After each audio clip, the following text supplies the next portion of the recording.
Alright, here's the problem I'm having.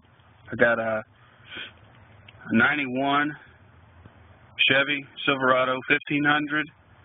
It's a 5.7 liter V8 with a 350. I pulled the is it the blower motor or whatever? This right here is actually this, if you can see.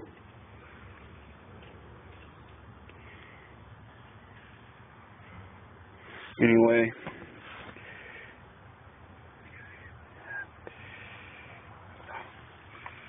I pulled it out, as you can see,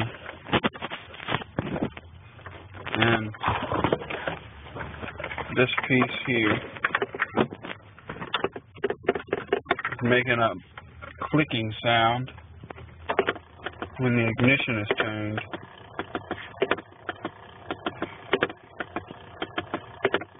It's not as violent now, but it was pretty bad.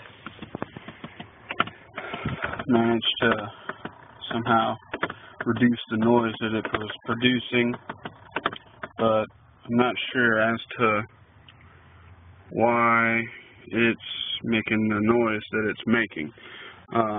Any ideas or any ways that I could fix it would be appreciated. Thanks.